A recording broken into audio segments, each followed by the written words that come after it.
Pablo Masis. Do you remember your first time playing with the band? I got called to sub in a rehearsal. The way you ran the band, it was obvious that this had been a thing for a long time. I was really on my toes. And I remember thinking, wow, this is a symphony? Who is this guy? It's been such a fantastic experience. Do you have an approach to playing in this band? Being more of a supportive voice most of the time, it's really about trying to be as sensitive as I can.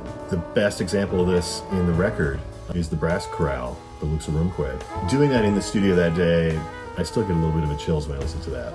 But the approach that I know I had to take, just trying to make sure my voice fit, but not just in playing the right notes, playing in tune, but also conveying the right emotion. I write so much stuff that is asking you to contribute improvisationally. I think you came in and instantly understood that your job there was not to play all your shit. Your job is to contribute compositionally. Where's the composition going? Are we going up? Are we going to a high moment? Are we going down? That's been a real fun challenge to kind of expand my hearing. We've had to learn our own way of really approaching that. Yeah, it's a little uncomfortable first to really get that and internalize that. You come out of a very different scene than I think a lot of the cats in the band. I want to be in an orchestra. In between my first and second year of grad school, I went and saw Nick Payton play, and I was like, I got to do that. And I basically turned my life upside down and went to New Orleans. That, for me, was my formative scene. You are bringing something with a slightly different flavor. What you're doing here is you're taking your own codified vocabulary, injecting so much emotion into it. I had a thought that 4 years ago, I was marching.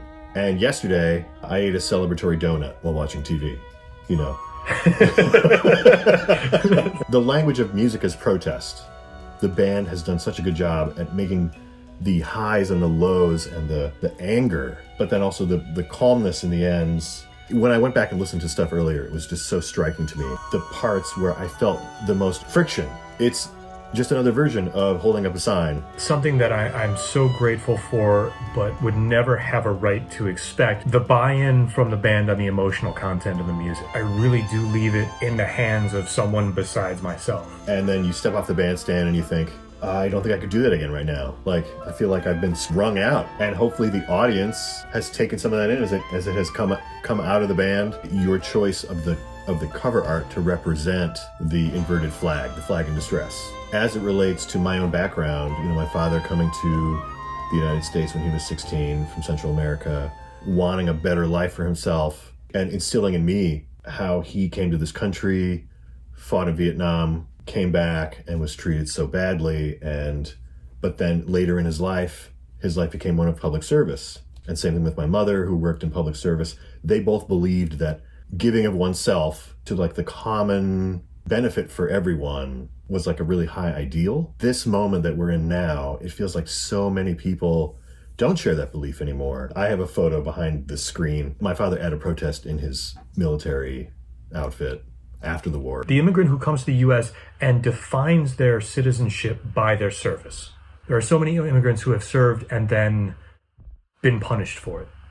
In the last 4 years, that kind of outward movement of protest, something that so many people could get behind, and coming on the other side of that, people can start to turn maybe their service inward. When it's not aggressive, when it's not sexy, we still have to be part of the solution. Do you have a favorite track on the record?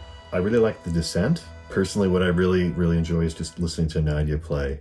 It was such an honor to just sit in that section with her and Dan and Seneca. And is there a solo in the second movement that Sam is playing? And then in sort of the middle section of that point, Brooke comes in with a pizzicato figure. That is an amazing moment. Brooke has such an incredible sense of pocket, and so I really wanted a chance to write for that. It's a joy to listen to. If you could ask me something about the record. If you went back and looked at all the things that you wrote for the record, would you notice, how did I get here? I do hear certain rhythmic devices that evolved over those 5 years.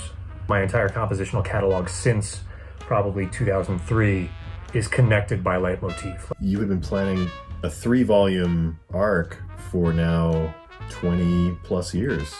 It's the way I've imagined it for a long time.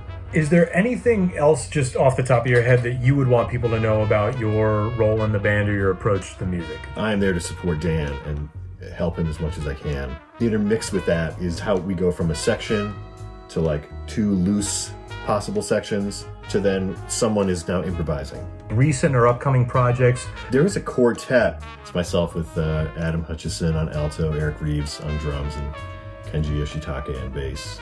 We're angling to do a record sometime this year. It's great catching up, man, and thanks so much for doing this. Can't wait till we can do this again.